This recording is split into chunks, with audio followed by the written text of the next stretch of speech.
producer and star Norman Reedus.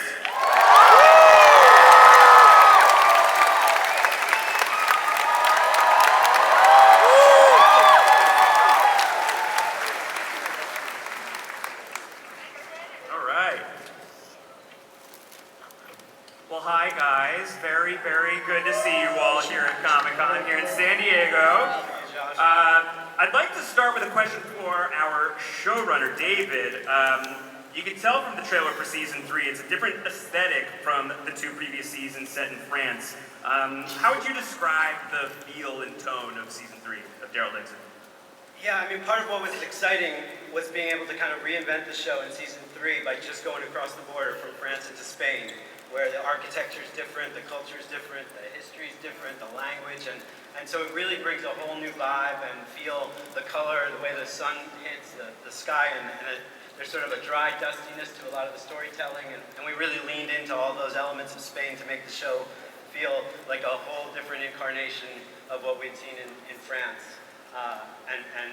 It just, you know, we just get benefits all the time out of the people and the environment that we're in Spain, like we did in France, but yeah, sort of same experience, but in a totally different environment. Scott, as the man who oversees this universe, what would you say was the motivation to take the series to Spain? Was that always the plan, to kind of move us from country to country? We got the ball rolling in France, but David took the ball and ran with it to Spain.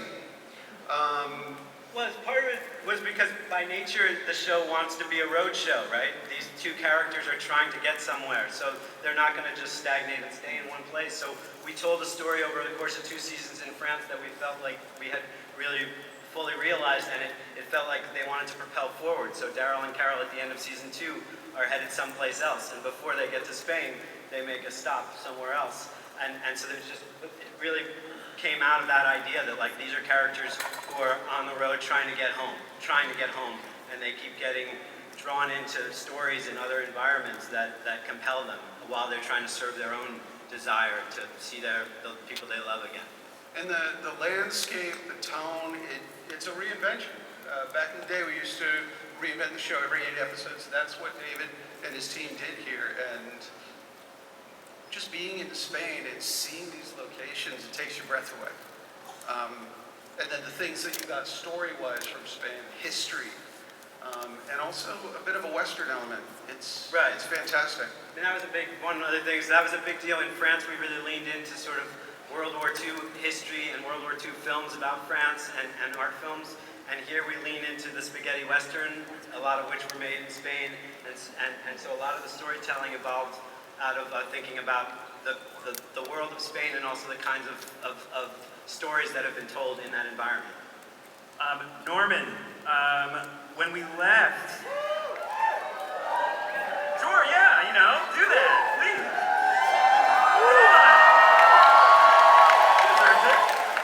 Norman, when we left season 2, Daryl had lost Isabel. He had watched Laurent go on the plane to hopefully get back to his people in America. When we pick up in season 3, where's he at emotionally right now? He's pretty fucked up. You know, having Carol with him, I think, helps him a lot. You know, there's sort of a theme that goes through towards the end of the show about why and where and how come. You know, there's a lot of running, a lot of fighting. Maybe there's a better way to live, so that's sort of introduced there. And I think part of the Isabel conflict with him is him coming to these realizations that, you know, you've been running and fighting for a long time.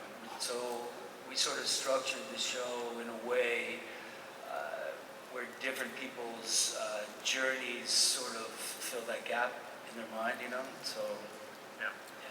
Melissa, in season 2.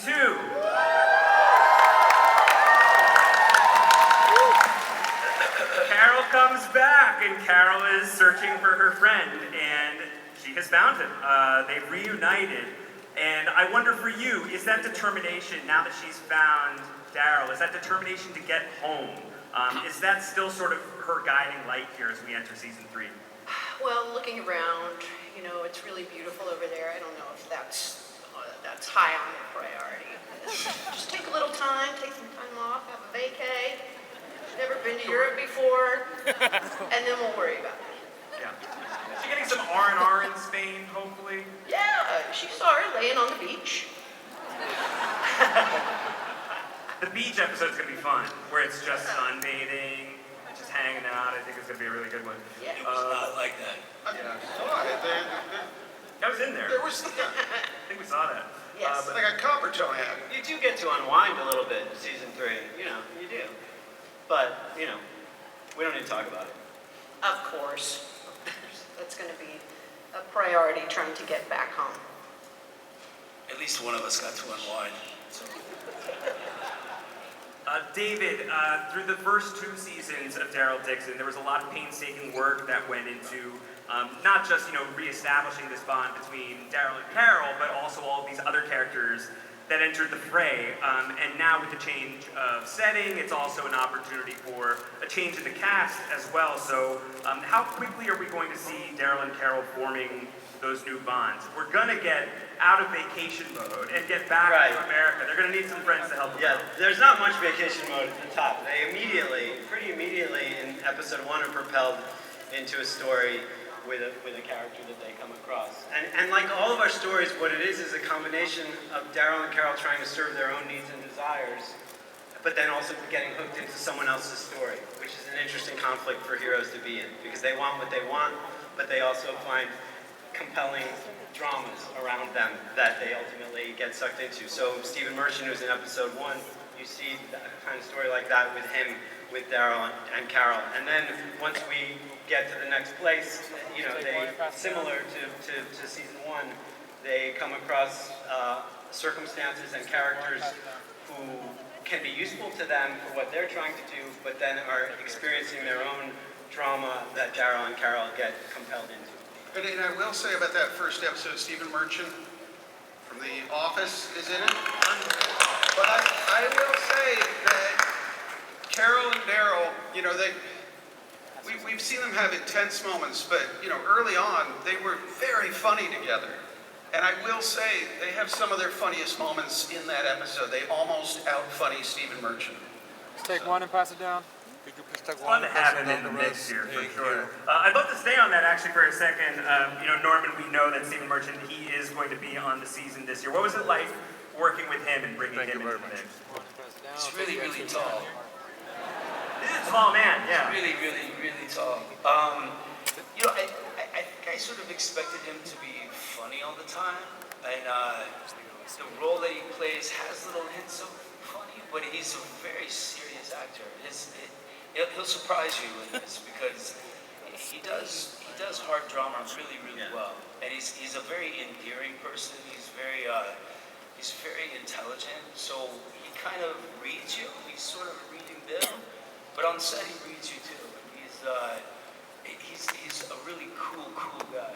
And so much of that episode is the 3 of them together that it was just super exciting from the very beginning when we cast Stephen to think like, okay, we're going to play all these scenes between Melissa and Norman and Stephen Merchant, and the payoff, it was just huge creatively. Like the 3 of them having these scenes that are a lot of them are dramatic, but there is room for some humor and sort of sweetness and tenderness in there too.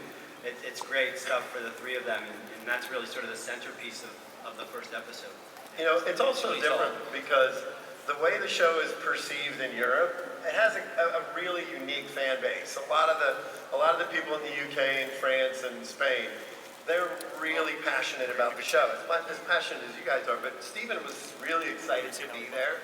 Like on the first day of shooting, I was like taking pictures of the 3 of them on set together, and he's like, show me, and I would walk over, and he was like really excited to be in the show with Norman and Melissa. So being able to sort of translate, the excitement of The Walking Dead and embrace what the European community and the European actors can bring to the table. It's a nice welcome change. Yeah, there's a fire in Spain. Everyone's got this heat to them, and you see it on camera. Like the crew, the cast, everybody is they're very passionate people. And like we showed this trailer a version of this trailer to the crew that David put together, and they freaked out. There's like certain things in the trailer that are particularly Spanish. Just like when we were in France, we had French little Easter eggs, as you call them. So Yeah. yeah. We try to be really good about that. We try to be really good about not just being like these Americans coming in to do an American story in a foreign place. We try to really like understand and use elements of the culture that we go into, whether it's France or Spain. And we had 2 Spanish writers on the writing staff, like we had French writers on the first 2 seasons, to keep us real and to keep it. And I think the local people we work with and the local fans in those places really appreciate that. They appreciate that there's an authenticity about the show. You know, that we're bringing these American characters in, but we're putting it real. They did serve turkey on Thanksgiving, though. It was hard to find. It was not easy, but That was very nice of them. I would love to know a little bit more about some of the characters we're going to get into this season. David, I'm to understand that there's maybe a little bit of a Romeo and Juliet thing going on with some of our characters this year. yeah. So at the heart of the story that Daryl and Carol get drawn into is this story of conflicted love in the apocalypse, and that's really was a major sort of overlying theme of the season. Not just love in the apocalypse, but also sort of human connection in the broken world. And so these 2 young actors, Hugo Arbues and Candela Seita, play these characters who are very much in love, but whose families are at odds with each other, and they're drawn into a much bigger, much more high stakes issue within what's happening in Spain at the time, and that becomes sort of the trigger for the bigger story with a bunch of other characters, a bunch of other elements that we get drawn into. But it's a great way to sort of reflect on, you know, the attempt to preserve the possibility of love in the apocalypse and the attempt for young people to try to still have a future. And I think it's very moving to Daryl and Carol and to other characters to sort of be party to that and sort of and try to help that. Speaking of which, Melissa, in the trailer, it looked like Carol was with someone interesting.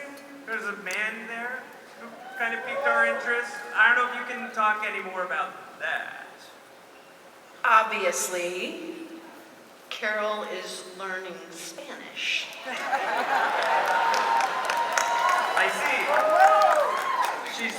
She's tasting the local wine, I think is what someone said. Hey! Local tequila, okay, yes. The actor is Eduardo Noriega.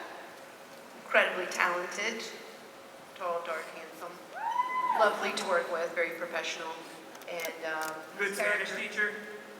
very good Spanish teacher. Carol's also a little nearsighted. Does that mean she can't see too well close up, right? I don't know what she can't. Anyway, she's got to get it super up in the grill.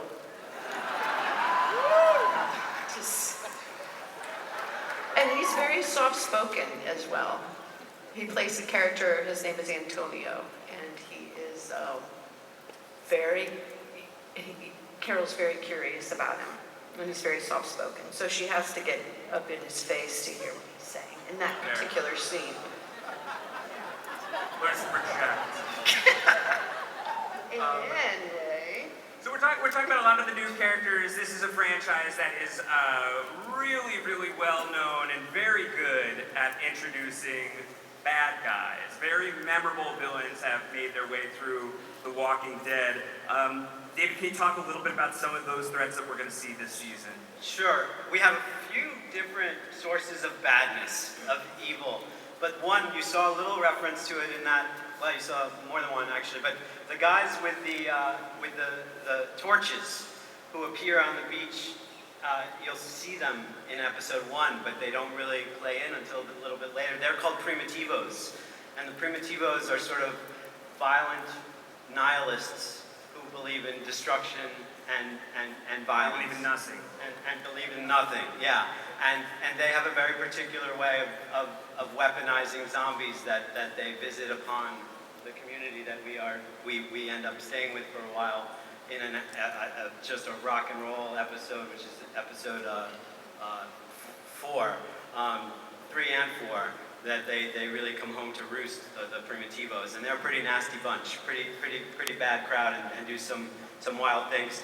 And then there's also some other sources of badness, including the sort of this sort of rising royal movement in Spain, trying to regain the sense of a royal regime in Spain, and that becomes an antagonist, a major antagonist for both of these guys, and Daryl ultimately sort of goes on a rescue mission that puts him at odds with that group. They're the ones who have the marionette walkers that you might have seen in the trailer. I have questions about that for sure. We will get there.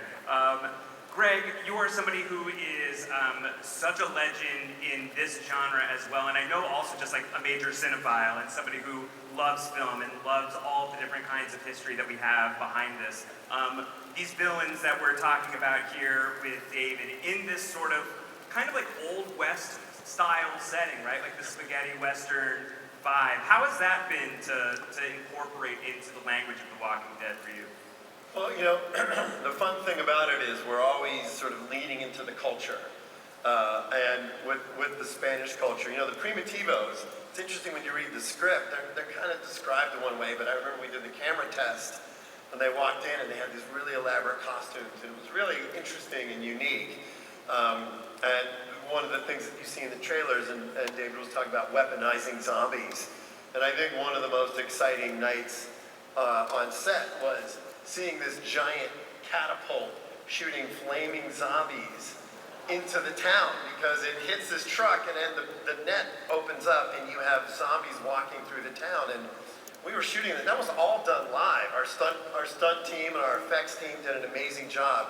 When we said action, it was 14-foot flames coming off of these zombie characters, and it was really something. So I love, you see little bits and pieces of, like, you know, the Spanish conquistadors, and, you know, there's something that we did that was very similar to what we did in season 1 with the orchestra, but we have like these zombie marionettes, and it's leaning heavily into the culture and the costumes and a lot of that kind of stuff. But, you know, we really always are trying to push the envelope, and in that particular sequence that you saw a little bit of, it was even for me to be standing on set and watching these stunt guys with 12, 15-foot flames, and there was 15 of them, all on fire at the same time. I'd never seen that before, so we were really...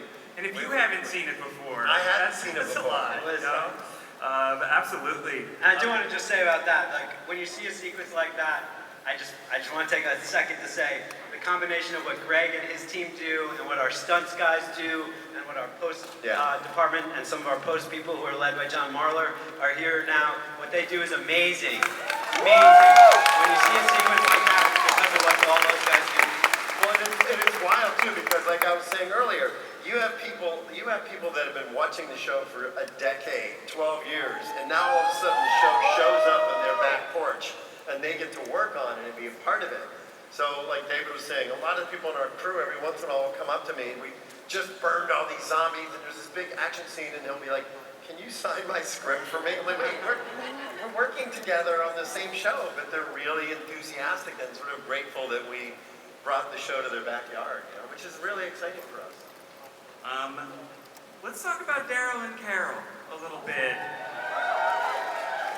You know, we got the two of you back in action together midway through season 2 of The Walking Dead, Daryl Dixon, and now we see them here on this next wave of their adventure. Norman, how are things changing between Daryl and Carol, who've been through so much, who've been through 12 years and all of this that they've gone through together? How is season 3 kind of pushing that relationship forward? I think they rely on each other a lot.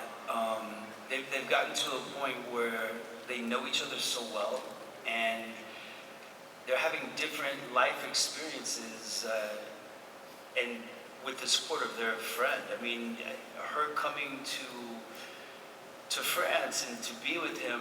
I mean, I remember shooting that scene when they met, and it was such a build-up and such a relief, and sort of it didn't seem real. Now everything's very real, you know? I don't know, they just have this chemistry that's so good on camera, and it's because she and I are good off camera, you know? So you can't really teach an actor to do that or pretend to have that with somebody. You have to kind of earn it, and I feel like they've put in the work to earn it, and I feel like where they are at this point in their stories, to have that is such a rare thing, you know, so there's a lot going on, you know. Melissa, how about for you in developing that relationship further with Daryl and Carol this year after all of this time and seeing them in this new circumstance? I'm really enjoying this, and it just means a lot to me to keep working with Norman, and I said it before, I show up for the two of them together, and after all these years, still doing this, and still exploring these characters alone, who they are by themselves and who they are together, it's just a gift that keeps on giving. You know, I'm really interested in this from your perspective too, Greg, having been with the show since the beginning, and you know, the 15-year anniversary of the show is coming up later this year, I believe, if you all can believe that. I don't know, what's it like sitting here? You're in Hall H at Comic-Con. We are talking about Daryl and Carol's journeys so far in, with all of this depth that they have earned over the years, so many years later. I mean, if you could go back to that version of yourself 15 years ago and tell that person, you're going to be talking about these characters and the richness that they've developed in their relationship with each other. Would that be a surprise to you? Would you be, okay, no, that makes sense? You know, where are you at with all of that? Well, I'll tell you, you know, when we came for the first Comic-Con 15 years ago, we were, how many of you were here? Okay, first of all, thank all of you guys for being here and sticking with us for so long, because it really keeps going. I remember we were shooting in the quarry. It was right before the big zombie attack in episode 4 or 5. And we all flew in. It was so hot in Georgia, we all ran and jumped in the ocean. Right when we landed, and that became a thing. Every year we would all run out as the cast and crew, the cast, and we'd all jump in the ocean as our celebration. I think Chandler almost got swept away. We had to swim out and get him one year because we kind of forgot that he was little. Chandler, where are you going? He's like, but you know, it means the world to us to be able to come here, and we would work so hard on the show, and then we'd take a little break, we'd fly to San Diego, and it would rejuvenate us. The response to the trailers and the fans' response to the show and how much they love the show gave us the energy to continue and to keep pushing to make the show great. So every time we come here, it's just as motivating for us as it is for you guys to get the response. So 15 years and the amazing cast, you know, John Bernthal and Sarah and Steven and Scott Wilson, you know, the people that really put their heart and soul into the show. This is a tribute to all of them. So we're grateful and thank you. Yeah. And one of my favorite things that we used to do when we come here is we would charge an insane amount of money to somebody's room. It was usually Andrew Lincoln's room. He'd get like a $3,000 bill and be like, what the hell? It was so fun. But thank you guys for sticking with us this whole time. Yeah, we love you guys. The funniest thing about Andy is you'd still be like, hey, what room are you in? He would still tell us every year. He knew that we would charge a $600 dinner, but we could still convince him. I won't tell Norman, just what room are you in? And I'll just text Norman, he's in room this. And then every year, he would always tell us. Sucker. Love you too. He's doing a play in London right now. Yeah. Yeah, it's a good idea, actually. Scott, you've been with this franchise for so long as well, and you've been telling so many different stories about all of these characters. I'm curious for your perspective, too, that we're talking about season 3 of this series that is centered on Daryl and Carol, who have been with us in pop culture now for so long. Also a student of film, a student of stories. That kind of thing is really rare, I feel like. Yeah, I mean, I started out on this show watching the first season. I started season 2. Yeah. And I think one of the joys of television is having a relationship with the characters. And in Success, it's a long relationship. And Robert Kirkman did the comic as the zombie movie that never ended. And the comic did end. But we're trying to play out his vision. And to see these characters grow and change, and their circumstances change quite a bit, I think it's one of the great joys that really pretty much only TV can do. Yeah. So I'm saying I believe in television. Do you believe in television? Survey says yes. But it's also, you're innovating too, as you're at this point. You're innovating on these characters that have great history together and in this this universe that's really established. But we just saw in the trailer some of the ways in which, Greg, you talked about the fiery zombie catapults. There is stuff in here that I've been watching since day one that I couldn't fathom. This pageantry, the zombie mask thing that seems to be going. David, what is that? Do the zombies have huge mask heads? Is this the latest corruption? Oh, the mask heads. Well, Yeah. The mask heads are part of a pageant that happens in the town that we go to, which is a Spanish cultural thing. Those huge paper mache masks. And in our case, in our world, the way we've used that real cultural thing is that the town is making masks in the form of zombies, in the form of walkers that they're then they're burning.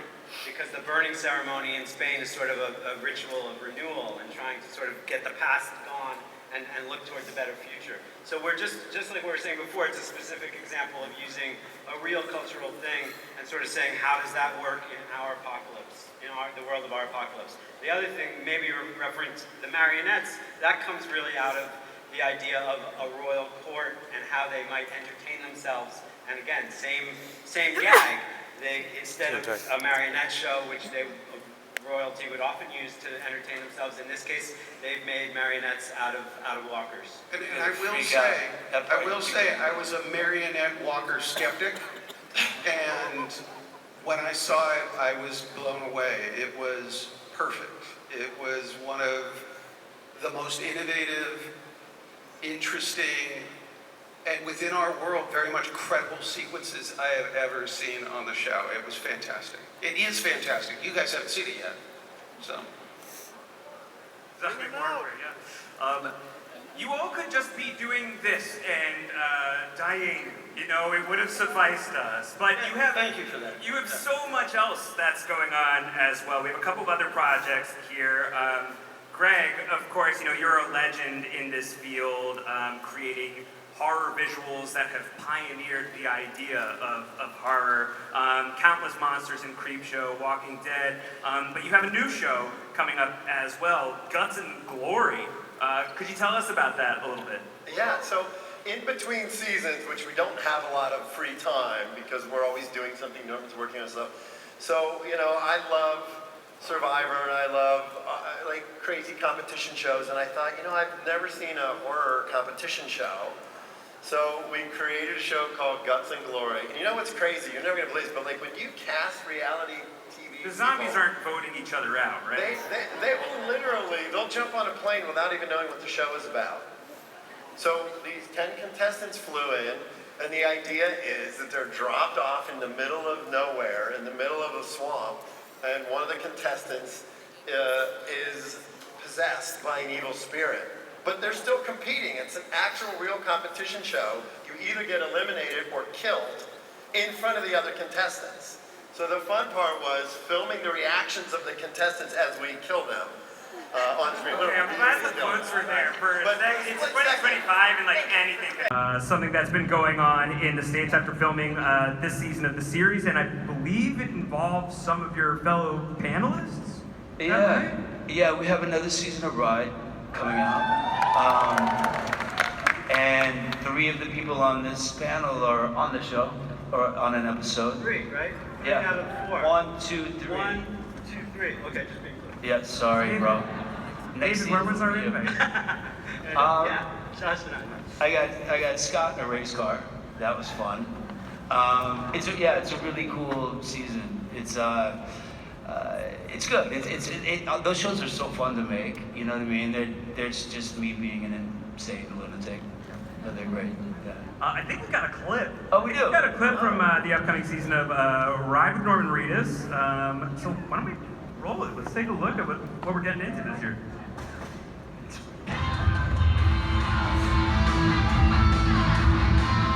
Going out with a go-kart. He was very slow. Melissa, how was it filming with Norman on this particular show? Was the dynamic very similar when motorcycles are involved? Oh, you're talking about Ride? Yeah. Oh, well, you'll have to see it. It was a different dynamic, for sure. Yes. So I know that we're talking about season 3. Season 3 has wrapped production, but I have to ask David, season 4? Is that going to be going down? Season 4 of The Walking Dead, Daryl Dixon? After much conversation, 3 weeks ago we started rolling on season 4. And it's really great. It will be a supersized season. We will make 8 episodes, which is very cool. We've made 6 and 6 and then 7 and 8. And it will really allow us to complete the story of Daryl and Carol in Spain. And it will be very emotional and powerful, and it will also complete sort of this part of the character's journey, the European adventure. And so it's the last season of this iteration of the show, and then what lies beyond that for these characters, we will see. I'm sure there's plenty, and we're always talking about it. But it'll be the 4th and final season, 8 episodes, and it's already awesome. We've been shooting for 3 weeks, and it's already awesome. 4th and final season of The Walking Dead. Daryl Dixon, Norman, what was your reaction when you heard the news that you were going to get this chance to wrap up this European adventure? I mean, it was, I guess, kind of always the plan to have this arc through France and then through Spain. And the way it ends is a very specific way. David's done a great job of outlining these 2 characters and their stories and where they go. And, it's bittersweet in a lot of ways. Thank you to you guys, first off. We've had a very close connection with all of you and a loyal fan base. And it's, like Greg said earlier, we started this show way back when, and we would come here and we'd get, we were in the woods, we didn't know what was going on in the outside world. So we come here, we get all this love, and it just made us work harder. And the show has just gotten better and better and better and better. And we've taken this amazing show that was this big, and we've done this to it. And it's really fine-tuned. It's very satisfying. It's been great to work with this one in particular. And we thank you. It's been a real blessing to be able to do this, and all the love to you guys. For real.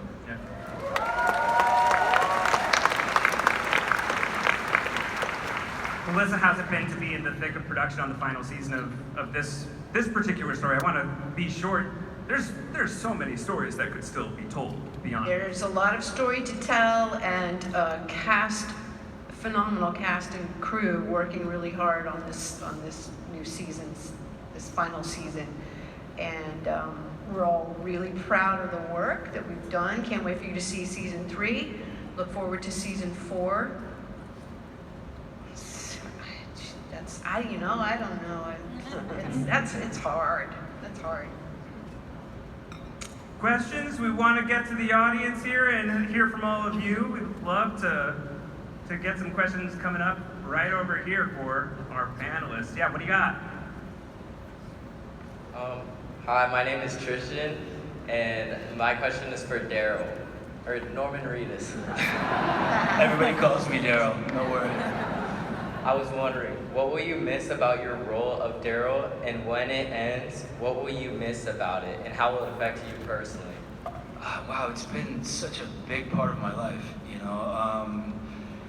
It's something I've put so much work into, and I've spent so many hours, weeks, months, years thinking thinking about it obsessively and trying to improve every single year, you know. It taught me a work ethic I didn't think I had before, a passion I didn't think I had before. I had done other parts, but to be able to be on screen playing one part this long is so rare. A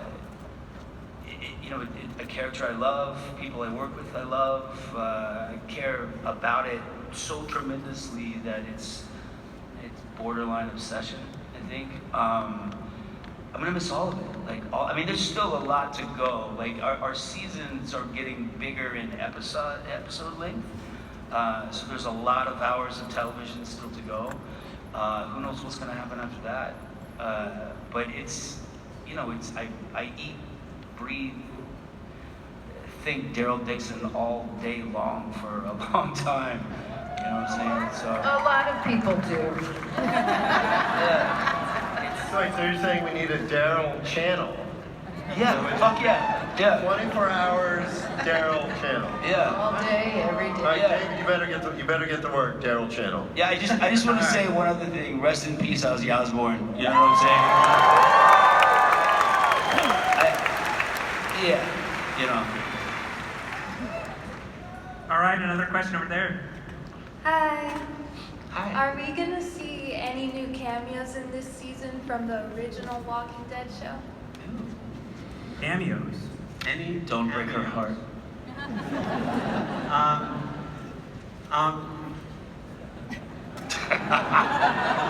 Similar to what we've done before, there are references to past stories from The Walking Dead. So there are moments where we visit characters who are part of the past of Daryl and Carol.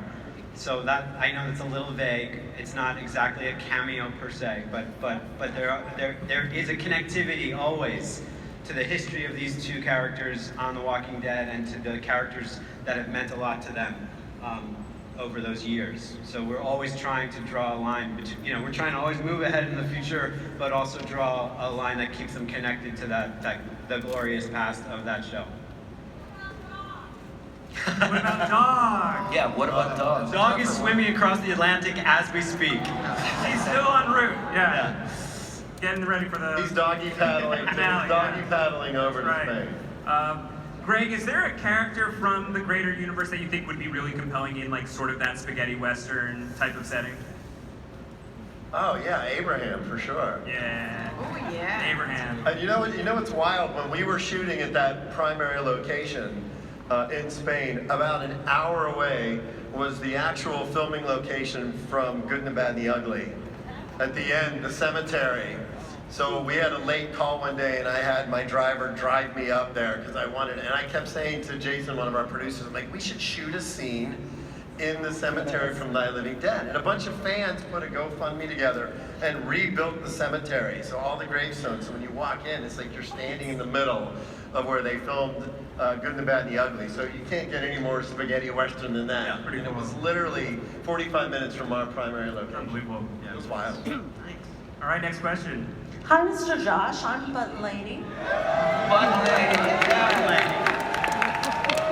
My question is for Norman and Melissa. Now that you're executive producers, have you had any better sway in the writer's room directing your characters into ways that you'd like? No. That's not exactly. No. Oh, come on. That's a very not, sensitive question you've just asked, all right? No, I'm just kidding. No, Of course they have. that's not exactly true. Not exactly. Yeah, there's a little bit of sway. A little bit of sway. Yeah. We have a lot of He's. conversations. We do. In all As we evolve the seriousness, story. we do. I can come to him and I'm like, I'm not quite sure how I feel about, or how Carol would feel about. I'm not comfortable. That's not a Carol thing. Or let's work on this and make it a little more something. And he's really good. There's he doesn't good just take me out. communication, right? There's good communication between the two of us and the writers and David. That we have a really friendly, open back and forth, and we get it, where we feel like it should be. It's not a fight. It's very constructive. Yeah, and I'll just say to that also, I would be a fool, we would be fools if we did not take advantage of two great actors who've played these characters for so long. Meaning, you know, of course I want to hear what they feel and think because they're the ones who have to play it. So at the end of the day, it should be that, and it's a pretty ideal version of a collaboration when it comes to that, because they know these people better than anybody. They know Daryl and Carol better than anybody, and so that collaboration between what the writers and I come up with and what Norman and Melissa bring to it is crucial. It's one of the most valuable things that I think make the show special. And also, it's just been great fortune for me and for all the writers and everyone on the show to be able to take two characters who are so iconic, played so well by these two, and sort of use that as sort of the platform into a different iteration of The Walking Dead. That was like that's almost like cheating at the beginning. I'm like, it's a big head start because I got these two and they're great and the characters are great. Now I just have to like build a good world around them and listen to them.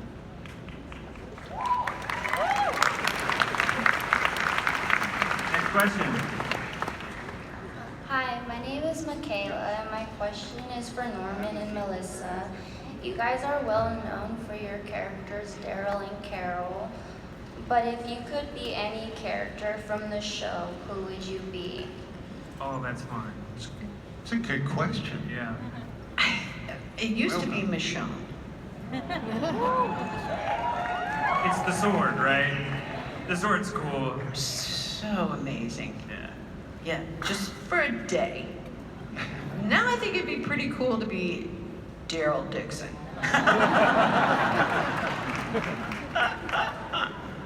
Right? You could do a Freaky Friday switch. Yeah, That's good. And then I like Daryl Carol Freaky Friday. wow, that's a good concept so much episode. fun. We should do that. We should do that. They both get conked on the head and wake up thinking they're the other one. Scott, you're writing that. I started making spelling. It's like manic miracles. Yeah. Yeah. All right. Friday. Uh-oh. We're still writing. It's possible. Me, maybe Eugene would be fun. Oh my gosh, yeah. Eugene would be fun. I'd make him like really dark as shit. You know what I mean? Yeah. All right. Oh my gosh, it's vegan. Uh-oh. Oh no. It's trouble. If you start singing that song, I'm gonna go over there and beat you up. I've got it on my liked on Spotify. First of all, I would just like to say much love from Australia. I've grown up on the show, and yeah, just everyone that's worked on it, thank you. Thank you. Cool. My question is, we've seen so many incredible like action sequences from like Andy and Norman like chasing down Negan's men in the car and then them rolling it, and even the ship with like the pumped up zombies. I was wondering, could we get a window into the creative thought space of putting those scenes together, and the innovation going into making it what it is at the end? What, Scott? I think that's a you question. But like the anatomy of an action scene, because that's another thing that you're still having to innovate that too, right? Like you can't just, boop, stab a walker in the head every single episode. You gotta find ways to up the ante too. And there've been some really amazing, breathtaking things that you've not only had to film and produce, but also write,